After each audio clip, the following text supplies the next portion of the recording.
Fala galera, aqui é Hélio Rodrigues do podcast Tradição Não é Moda para falar um pouquinho do que foi o jogo entre Santa Cruz 3, Ferroviário 1, hoje no estádio do Arruda, com 100% da capacidade do estádio ocupada. Claro, temos a nossa limitação de 30 mil e alguns torcedores, mas foram esgotados os ingressos para o jogo de hoje. Então, vem com a gente, tamo junto, é Tradição Não é Moda.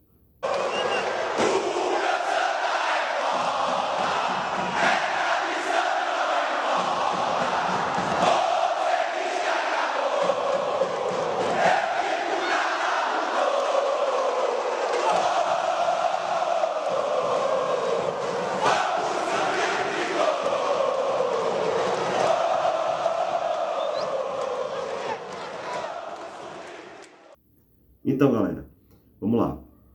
Falando um pouco sobre como foi o jogo, né? Eu não poderia deixar de pedir a você para dar o like, seguir a gente e compartilhar esse vídeo com a maioria da galera que você conhece que torce para o Santa Cruz Futebol Clube, para que a gente possa expandir o nosso canal, né? A gente está próximo de chegar a 1000 seguidores e aí a gente vai ter algumas novidades quando a gente atingir essa marca, beleza? Então, dá like aí, ativa o sininho, curte, compartilha e segue a gente, tanto aqui no YouTube quanto lá no Instagram. A gente também tem canal lá no Instagram, beleza? Galera, Santa Cruz e Ferroviário 3-1 para o Santa.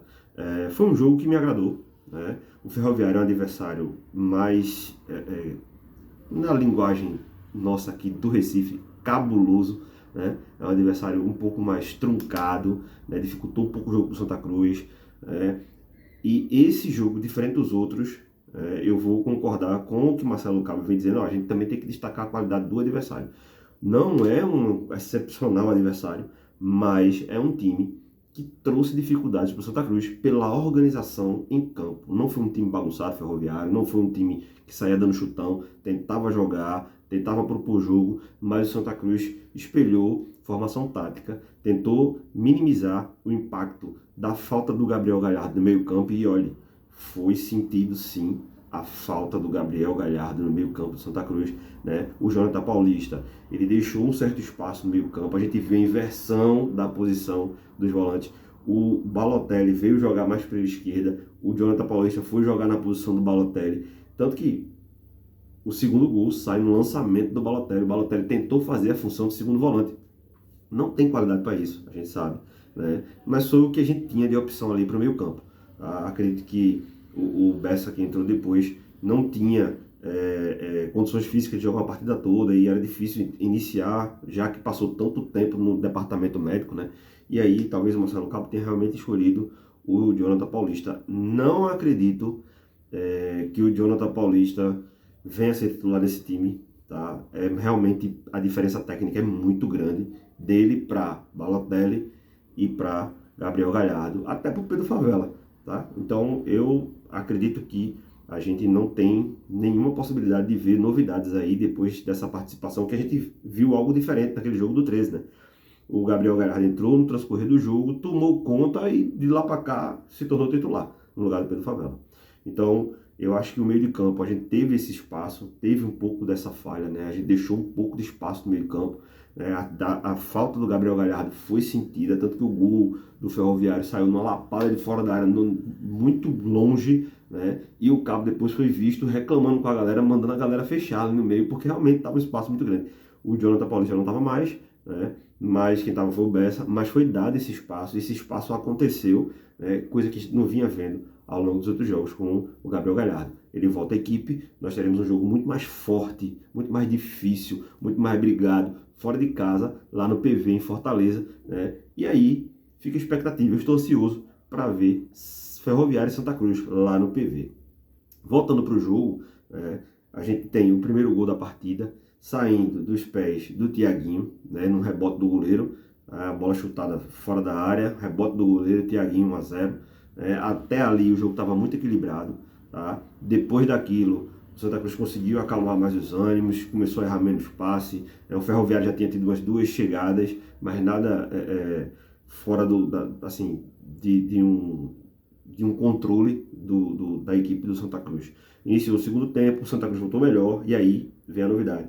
Geralmente o Santa Cruz jogava muito bem o primeiro tempo e no segundo tempo o time caía bastante de rendimento. Na verdade, o time fez um primeiro tempo regular e um segundo tempo bom. Então a gente já viu diferença aí, e aí a gente pode ficar com uma perspectiva aí de uma possível entrada de Gabriel Galhardo, e a gente vê dois tempos iguais, né, e com muita intensidade. Tá? Então eu acredito que a volta de Gabriel Galhardo pode ocasionar essa possibilidade, né, a gente jogar os dois tempos bem, né, o que não vinha acontecendo. Nesse jogo do Ferroviário a gente jogou um tempo mediano e um segundo tempo muito bom. Né? Então, inicia o segundo tempo, Santa Cruz volta muito melhor, em cima, tentando, e aí sai o segundo gol num lançamento do Balotelli, que estava em posição invertida, né? Com o Jonathan Paulista, meteu a bola, Thiaguinho novamente saiu, bateu na saída do goleiro por cima, 2-0. E aí, quando a gente achava que o Santa Cruz tinha matado o jogo estava tranquilo, vem o cara lá do Ferroviário, dá aquela lapada de fora da área, a bola não foi alta, né? Foi meia altura, mas foi muito para a esquerda, na batida dele, né? À direita do goleiro Felipe Alves, e o Ferroviário descontou aí 2-1. Mas o Ferroviário tentou ainda fazer um certo abafo no Santa Cruz. O Santa Cruz conseguiu segurar o jogo muito bem. Né? Ainda teve uma outra chance ali com o Ciel, que a bola ia passando o Felipe Alves defendeu, a bola vinha passando ali na frente do gol. O Israel acho que chegou de carrinho, tirou a bola. Né? Mas o Santa Cruz conseguiu controlar bem o jogo até a saída para o contra-ataque, né? Que chegou a bola nos pés de Giovani limpou, cortou para dentro da área, bateu. Ele já tinha tentado bater daquele jeito duas vezes, a bola foi bater na lua, parecia um field goal, né? Para quem curte futebol americano aí, a bola foi na lua, né? Mas dessa vez ele cortou legal para dentro e bateu, fechando no ângulo direito do goleiro. Santa Cruz 3-1, e aí o jogo ficou realmente definido, né? Destaque para as entradas de Lucas Bessa, a gente tem que destacar, o cara entrou, meteu assistência, né? A gente viu o Marcelo Cabo vibrando com ele, para tentar recuperar o cara. João Pedro entrou também, não foi uma partida horrível, que ele quando estava entrando estava sendo horrível, mas foi uma partida um pouco melhor, também consegui perceber um pouco mais de tranquilidade no João Pedro jogando. Tá? E a gente também teve o garoto da base, o Viniora entrando, mas não teve tanta influência no jogo assim. O William Alves entrou no lugar do Galhardo, foi fechar lá a casinha para a gente não ter mais perigo, mas foi um jogo que Santa Cruz equilibrou bem a partida no primeiro tempo. O Ferroviário também soube fazer isso. Né? De novo, o Ferroviário é uma equipe que respeita muito o esquema tático. Né? Bateu com o que o Marcelo Cabo disse.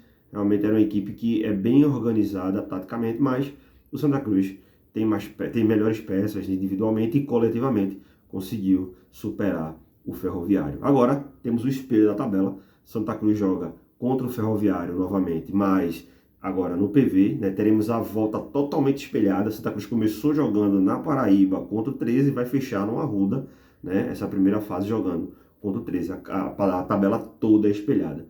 Então, a gente vai pegar Ferroviário, depois pega o Souza, depois pega Central, depois pega... A gente vai pegando todo mundo, só que de forma invertida, né? Os mandos de campo.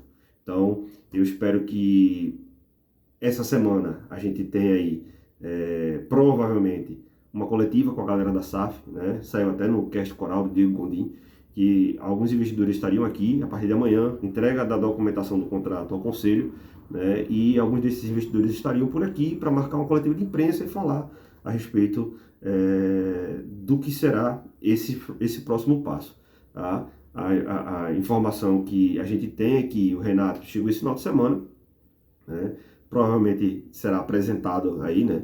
E temos algumas outras contratações engatilhadas, também foi noticiado pelo Diego Gondim no Cast Coral. Então vamos ficar ligados, essa semana é a semana decisiva. Você que está acompanhando a gente, vem aqui no nosso YouTube, na lista de vídeos, você vai ver uma edição especial que a gente está fazendo. Começou o primeiro episódio hoje, né, de manhã, falando sobre a história dessa SAF do Santa Cruz, o começo dela. A gente entrevistou o primeiro presidente do comitê criado dentro do estádio, dentro do Santa Cruz, para fazer o estudo e viabilidade da SAF. Então, vem aí, dá uma procurada, confere, curte, compartilha, segue a gente. É tradição, não é moda.